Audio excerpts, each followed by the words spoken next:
दुर्योधन ने पांडवों का अंत करने के लिए लाक्षागृह तैयार करवा दिया, लेकिन पांडवों को उस महल में रहने के लिए कैसे बुलाए। उसने सोचा कि वो दिल के बड़े भोले हैं, अगर मैं उनके पास जाकर मीठे मीठे वचन बोलूंगा तो वो मेरी बातों में आ जाएंगे। वो सीधा इंद्रप्रस्थ पहुंचा। वो जाने बड़ा दुखी है ऐसा उदास चेहरा करके युधिष्ठिर के पास पहुंचा। युधिष्ठिर ने दुर्योधन को देखते ही दौड़कर गले लगा लिया। उसका उतरा हुआ मुंह देखकर वो पूछने लगे कि भाई, तेरा चेहरा उदास और उतरा हुआ क्यों है? तुझे क्या तकलीफ है? दुर्योधन आंख में नकली आंसू लाकर बोला कि भैया, मैंने भीम को जहर दिया, उस बात का मुझे बहुत पछतावा हो रहा है। लोग मुझे देखकर ताने मारते हैं और सब मुझसे बहुत नाराज है। भैया, ये कलंक मैं कैसे मिट पाऊंगा? अब तो जिंदगी भी मुझे भार रूप लगती है। युधिष्ठिर ने कहा कि नहीं भैया, ऐसा मत बोलो, हमारे मन में आपके लिए कोई नाराजगी नहीं है, आप बुरा मत सोचो। दुर्योधन ने कहा कि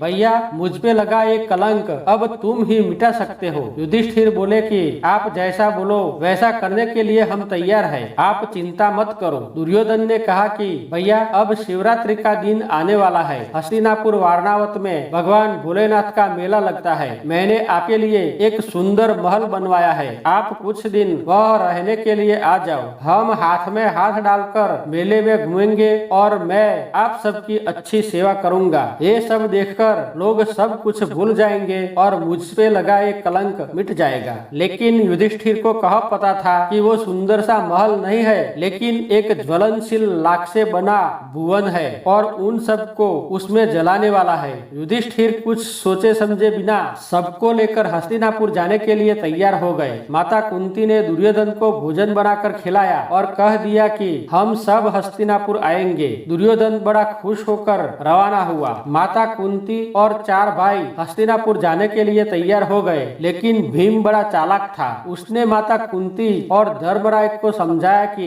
दुर्योधन का कोई विश्वास नहीं, वो बड़ा कपटी है, उसके मन में हमारे विरुद्ध कुछ ना कुछ कपट चलता होगा, हमें यह नहीं जाना चाहिए, मैं नहीं आऊंगा। युधिष्ठिर ने कहा कि आप नहीं आओगे तो चलेगा, लेकिन हम तो सब जाएंगे। भीम के समझाने पर भी माता और युधिष्ठिर माने नहीं। भीम ने सोचा कि मैं अकेला घर रहकर क्या करूंगा, ये दुर्योधन मेरे भाइयों के साथ कुछ ना कुछ कपट करेगा, मैं साथ रहूंगा तो उसके कपट से भाई और माता को बचा पाऊंगा। और वो भी उनके साथ जाने के लिए तैयार हो गया। इसी तरह दुर्योधन ने कपट करके पांडवों को हस्तिनापुर आने के लिए मना लिए।